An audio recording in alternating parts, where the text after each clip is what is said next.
Ei, você aí, que tá pagando R$ 15 no quilo do tomate e R$ 10 no litro de leite. Já parou pra pensar por que a comida tá tão cara? Será que é só culpa do clima, da pandemia ou do Bolso Guedes? Hoje vamos mergulhar nessa história que envolve silos, estoques públicos, inflação e muita política. E olha, prometo que vai ter informação séria, mas também uns memes pra gente não chorar. Vem comigo. Tudo começa lá atrás, nos anos 1930, quando o Brasil decidiu que precisava guardar comida para não passar aperto. Em 1933, foi criado o Instituto do Açúcar e do Álcool, o IAA, que foi uma das primeiras instituições a atuar na regulação de estoques, especialmente de açúcar. Depois, nos anos 1950, surgiram a CFP, Comissão de Financiamento da Produção, e a Cibrasem, Companhia Brasileira de Armazenagem, que eram tipo os guardadores oficiais de grãos do país. Mas a gente também não pode esquecer da Cobal, a Companhia Brasileira de Alimentos, criada em 1962. A Cobal era responsável por comprar, armazenar e distribuir alimentos, garantindo que a gente não ficasse na mão em tempos de crise. Era tipo a mãe que guarda comida no freezer para a gente chegar com fome de madrugada. Só que nos anos 1980, a Cobal começou a enfrentar problemas financeiros e foi extinta em 1990, dando lugar à Conab. E olha, a Conab veio para ficar, até que nos últimos anos essa mãe foi desfalcada. E aí, o que foi que aconteceu? Aí entra em cena o Paulo Guedes, o Messi da economia, ou pelo menos é o que ele achava, né? A ideia era vender os silos da Conab, porque, segundo ele, o setor privado faria um trabalho menor. Só que, na prática, o que aconteceu foi um verdadeiro quem guarda, guarda, quem não guarda passa fome. Vamos lembrar que tem uns comuno hype aí que tem essa pegada, né? Quem passa fome, ué. Centenas de silos foram vendidos ou desativados, e a capacidade de armazenamento público caiu drasticamente. Dados da Conab mostram que antes das vendas tinham mais de 500 silos e armazéns. Hoje essa capacidade está muito abaixo do necessário. E olha, não é só um problema de números, é um problema que chega no seu bolso. Mas calma, já vamos chegar lá. Tem um detalhe importante. O déficit de armazenamento já existia antes mesmo da venda dos silos. É um problema de anos, de décadas. E a Conab já enfrentava problemas de infraestrutura e falta de investimentos.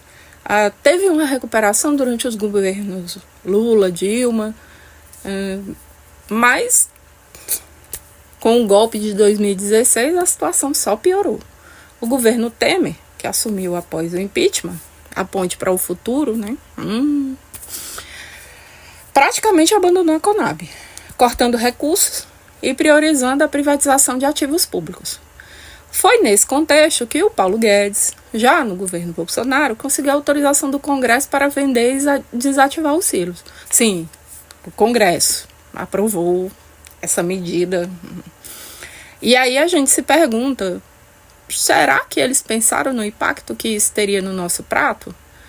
Eu acho que talvez não, né? Porque também permitiram que nessa mesma leva, como a marca BR deixou de ser da Petrobras, quando a gente começou a vender e dilapidar patrimônio sem precisar mais de uma autorização mais formal. Mas foi o jeito que o Guedes encontrou de passar por baixo dos panos sem precisar ter que ficar pedindo autorização para o Congresso todas as vezes. Talvez uma emendazinha, um orçamento secreto, né? Permitiu que deixassem passar isso. Agora a gente vai para o que realmente importa, né? O nosso bolso, o seu bolso, o meu bolso. A falta de estoques públicos deixou o Brasil vulnerável à crise de abastecimento. Quando veio a pandemia, a gente viu o preço dos alimentos disparar. A brincadeira do leite a R$ 10, a gente pagou o leite a R$ 10. Mais do que isso, né? Aqui chegou bem mais do que isso. E não foi só isso. A seca de 2021 também deu uma ajudinha para piorar a situação. Sem silos públicos, o governo perdeu parte da capacidade de intervir no mercado para estabilizar os preços. E adivinha quem pagou a conta? Isso mesmo, você, nós. Dados do IBGE mostram que em 2021, a inflação dos alimentos chegou a 10% em alguns meses. E olha, não é só o arroz e o feijão que subiram não, viu? Até o café, que a gente tanto ama, ficou mais caro. E aí, como é que fica o nosso cafezinho todo dia? E a gente ainda tem que lembrar que há 2 anos atrás, a safra foi ruim. Tem um vídeo que viralizou sobre o produtor lá do café que falou sobre isso. Procurem lá e assistam. É muito, muito bom. E aí, eu vou dar um dado alarmante, né? Durante o governo Bolsonaro, o Brasil voltou ao mapa da fome da ONU. A gente sabe, né? Isso mesmo. Depois de anos, fora da lista, o país voltou a figurar entre os que têm problemas graves de segurança alimentar. E sabe o que a ministra da Agricultura da época, Tereza Cristina, disse sobre isso? Que os brasileiros não passavam tanta fome porque tinham mangas nas cidades. Sério. Não dá nem para inventar uma coisa dessa, né? Mas calma. Nem tudo está perdido. Com a volta do governo Lula, em 2023, a Conab já começou a ser reestruturada. O plano é reativar os silos desativados, construir novos armazéns e aumentar os investimentos em programas de apoio à agricultura familiar. A expectativa é que, com essas ações, a Conab volte a desempenhar seu papel fundamental na garantia da segurança alimentar. Só que, olha, não vai ser da noite para o dia, sabe? Especialistas estimam que a recuperação total pode levar de 5 a 10 anos. E por que tanto tempo? Porque recompor estoques públicos exige super safras, investimentos pesados e uma logística complexa. Não é só guardar grãos em um silo, é todo um sistema que precisa ser reconstruído. E aqui vai um alerta importante, né? Para manter a Conab forte, precisamos ficar de olho nas eleições de 2026. Políticas públicas como essa dependem de governos comprometidos com o bem-estar da população. Se a gente não se mobilizar, corremos o risco de ver tudo isso ser desmontado de novo. Então fica a dica, vote com consciência e cobre seus representantes. Alô, deputados, né? Orçamento, a gente precisa do orçamento do executivo recomposto. A gente precisa que o executivo tenha poder sobre o orçamento novamente. Porque a notícia que a gente está vendo agora é a notícia de que a Conab fez uma parceria com o BNDES para tentar recuperar em 33% a capacidade de armazenamento, vendendo alguns silos para poder fazer essa recuperação, junto com o BNDES. Vá lá. Eles explicaram. Os silos já não podem mais ser mantidos. Estão em locais que não pode mais transitar caminhão, tem a questão dos horários, provavelmente também tem a questão do barulho, do ruído que causa. Então, são silos que antes estavam em áreas rurais e hoje estão em áreas urbanas e realmente é mais complicado. Mas a gente não teria essa necessidade se as instituições não tivessem precisado fazer malabarismos para fazer as coisas sem orçamento. Então, a gente precisa pensar nisso. 2026 está bem aí, a gente precisa trocar essa ruma de deputado. E não deixar tomarem de conta do Senado, né? Que também já não é lá essas coisas. Mas vamos lá. Aí, me mandaram esse print em um grupo. E essa voz aqui precisava trazer. Por quê? Bem, eu sou ninguém. E ele é um ninguém com hype. Mas está equivocado. E esse canal aqui nasceu com o objetivo de combater o antipetismo, ao mesmo tempo que tem o intuito de trazer um aprendizado freiriano de letramento digital. Não só de letramento digital, mas de fazer essa troca sobre política, notícias e o institucional e essas coisas que passam batido para a maioria de nós e a maioria acha chato também, mas a voz aqui ama. E coincidentemente veio a notícia da parceria com o BNDES depois que eu fiz o vídeo curto. E a intenção é trazer um curta na segunda e fazer um ampliando conteúdo, talvez mude para um ampliando conhecimento ou outro, não vai saber. Na sexta. Estamos em processo de construção, tá? E o print veio e eu precisei fazer um adendo sobre a notícia no vídeo longo. Então expliquei um pouco lá atrás e vou deixar aqui um trecho do Edgar Preto explicando. Para quem quer se aprofundar mais, pode pesquisar sobre bens inservíveis na administração. E essa voz aqui tem a intenção de fazer uma série sobre orçamento público. Uma das grandes questões que se discute é armazenamento. No Brasil como um todo, né? O Brasil, pela força do trabalhador, da trabalhadora, pelas políticas públicas, a gente vem aumentando a nossa produção.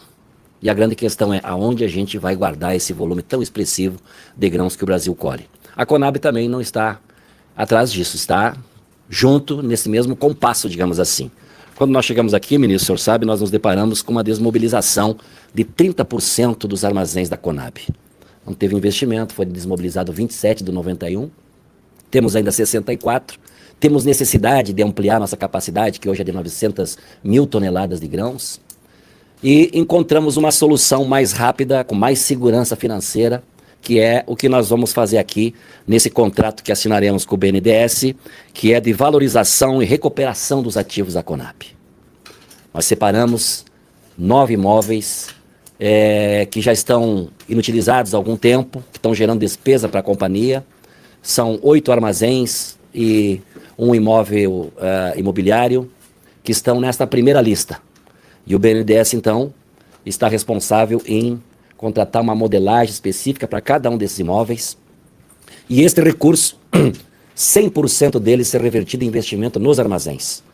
Nós já fizemos aí com a equipe do diretor Arnoldo uma separação aonde estão as maiores necessidades de recuperar esses armazéns e já apresentamos para o BNDES uma lista de 8 imóveis que nós vamos recuperar fruto dessa troca que nós estamos aqui firmando através desse contrato.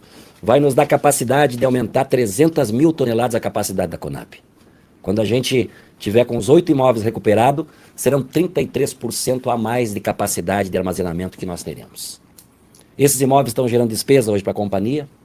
O cálculo que nós fizemos, diretora Rosa, é que é 8 milhões de reais por ano que a Conab despende do seu escasso recurso para pagar energia, para pagar segurança, para pagar IPTU. Imóveis que foram construídos há 40, 50 anos atrás, onde era perímetro rural, hoje é centro de cidade. Imóveis que não têm mais utilidade para armazenamento, onde não pode entrar mais um caminhão, não dá para fazer expurgo da produção. Então, tem alto valor imobiliário e que nós vamos, então, nessa parceria, nesse contrato firmado aqui com o BNDES, fazer essa troca. Quando achar o particular que tiver interesse nesse imóvel, tudo será negociado aonde que será recuperado o armazém primeiro, onde é que será o segundo, o valor de cada uma dessa recuperação com a expertise que o nosso BNDES tem, vai tornar muito mais ágil esse processo, porque a Conab não precisar passar por todo o processo de venda e depois o outro processo de construção. A gente vai ter uma agilidade, uma segurança financeira bem melhor. Voltando ao assunto, a venda dos silos ela foi uma decisão polêmica, com impactos negativos que ainda são sentidos hoje. Você pesquisar Conab venda de silos é só o que você vai encontrar.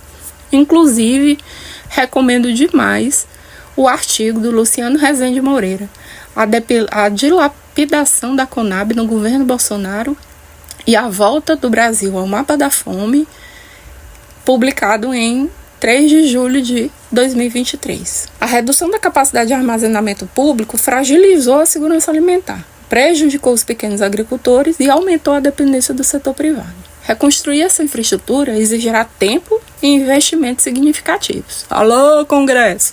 Enquanto isso, é essencial refletir sobre a importância de políticas públicas que garantam o abastecimento de alimentos e protejam os interesses da população. A Conab foi criada para isso e seu papel continua sendo fundamental para o futuro do Brasil. E aí, o que você acha? Deixa nos comentários sua opinião sobre o tema. Se você gostou do vídeo, compartilha com todo mundo. Afinal, comida cara é um problema que afeta a todos nós. E não se esqueça, em 2026, vamos precisar escolher governos que valorizem a Conab e a segurança alimentar. Até a próxima.